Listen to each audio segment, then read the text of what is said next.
By the end of this episode, you'll understand why your standards, your integrity, and your willingness to act define you far more than your goals ever will. And by the time we're done, you'll see why if you won't save the metaphorical child drowning in your life, you won't save yourself either. Imagine this. You're walking down a quiet morning path. Fresh coffee in your hand, your mind already tuning in to the rhythm of the day. Nothing feels out of place. You glance down and admire them again. Your new shoes. Clean, expensive.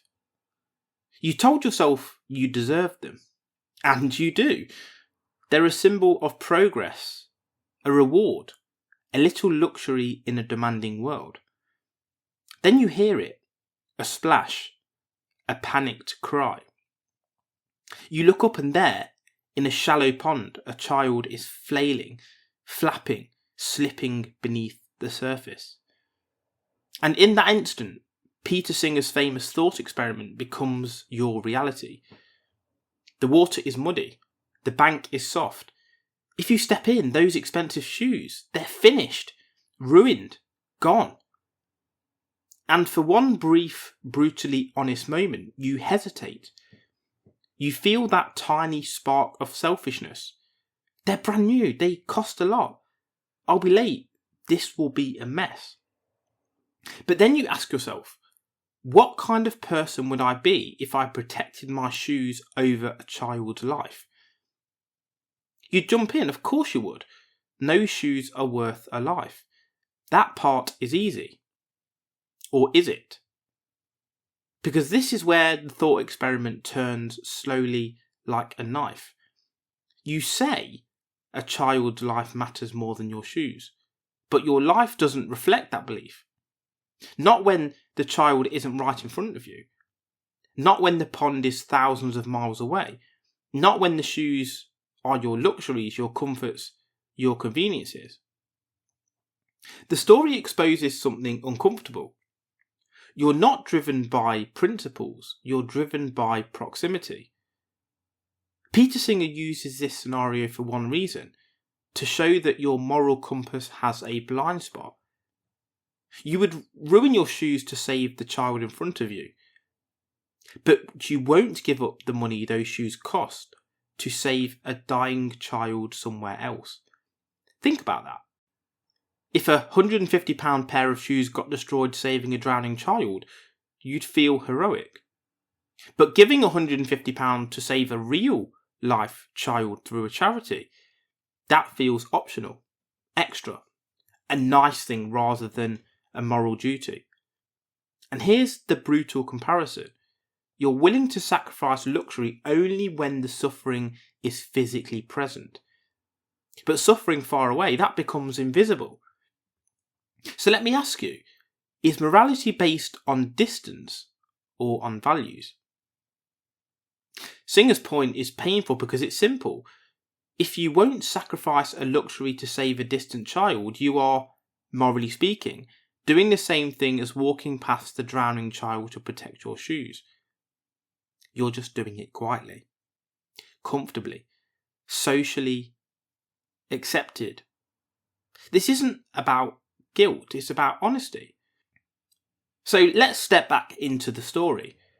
The water ripples, the child is struggling, and you're standing there, expensive shoes on your feet, discovering the part of yourself you didn't ask to meet, the part that considers cost, the part that avoids inconvenience, the part that weighs selfishness against responsibility. This pond reveals your character because it removes your excuses. You can't claim you didn't see it. You can't claim it wasn't your problem. You can't claim someone else will handle it. It's you, right now. And the thought experiment forces you to ask, when no one is watching, who are you?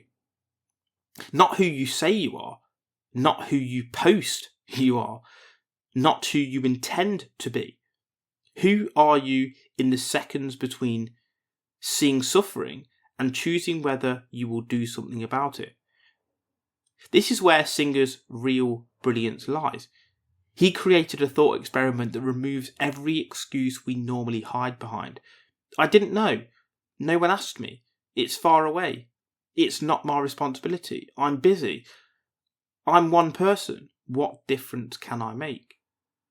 Those excuses evaporate when the child is right in front of you, and the truth emerges. It was never about distance.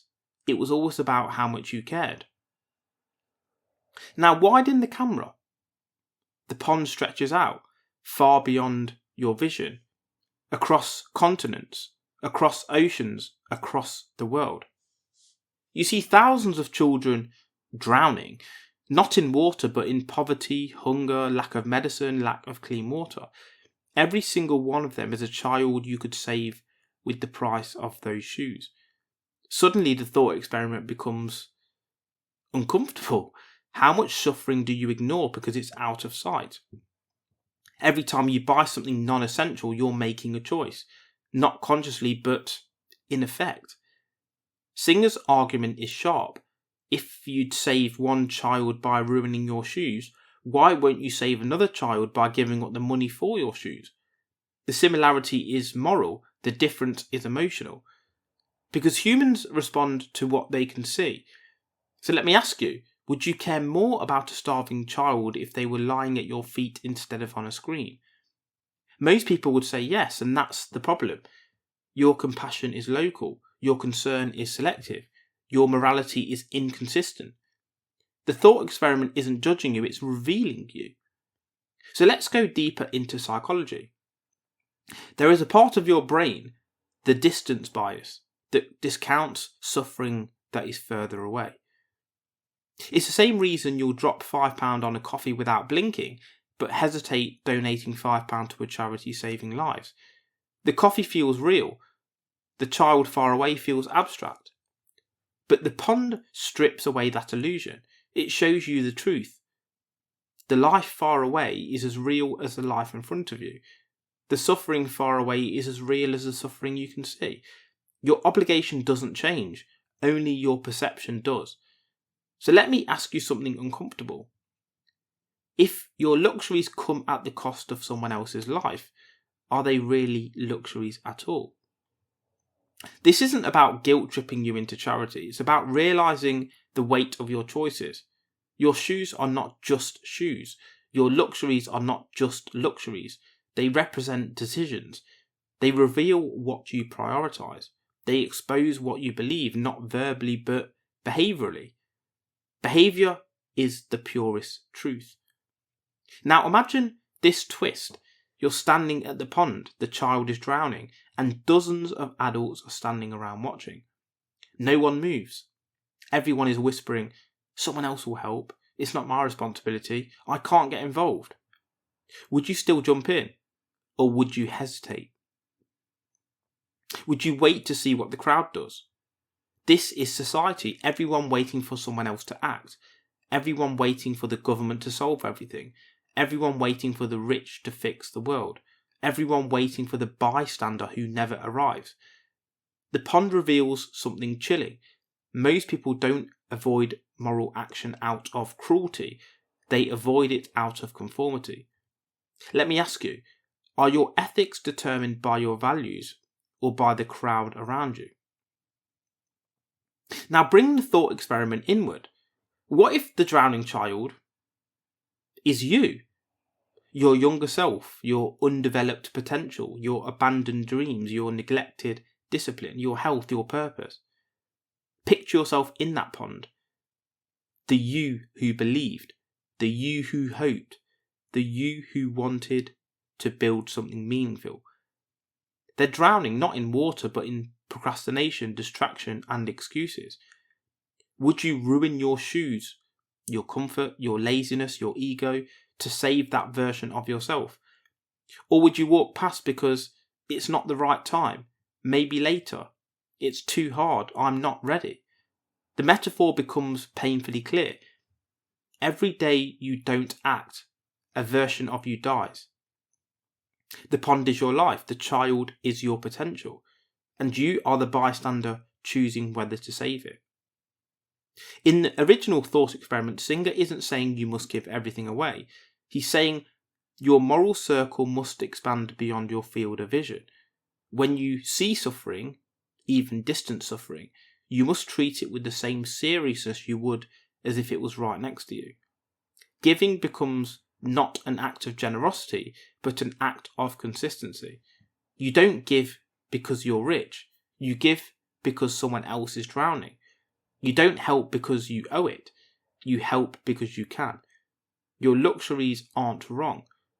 But ignoring preventable suffering because it's out of sight, that's where your integrity is tested. The pond exposes that. Now think bigger. What would happen if everyone acted as if distant suffering mattered? Imagine a world where every child had clean water. No family buries a kid because medicine was too expensive. We treat global suffering like it's local. We act instead of wait. Morality is universal, not selective. The pond becomes a blueprint for a better world. Singer's point is not that you must save everyone. It's that you must stop pretending you have no role. So let me leave you with the question that defines your character. If you wouldn't ignore the drowning child in the pond, why do you ignore the drowning child in the world? Or the one inside you? Your answer to that question reveals more about who you are than your goals, your achievements, or your ambitions. It reveals your values, your courage, your integrity, your real identity. And if you choose, truly choose, to step into the pond, to ruin your shoes when it matters, your entire life transforms. Because heroes aren't defined by convenience, they're defined by responsibility. And the world, your world, is waiting for you to act. This episode is sponsored by Strong Coffee Company, protein-packed coffee for energy and clarity. Use code Vancrux1 for 20% off at strongcoffeecompany.com. We're also sponsored by More Labs, clinically proven hydration and recovery drinks. Use code Vancrux1 for 25% off at morelabs.com. And finally, Liquor Gummies, electrolytes and vitamins for hangover prevention. Use code Vancrux1 for 20% off at liquor.com, which is liqure.com.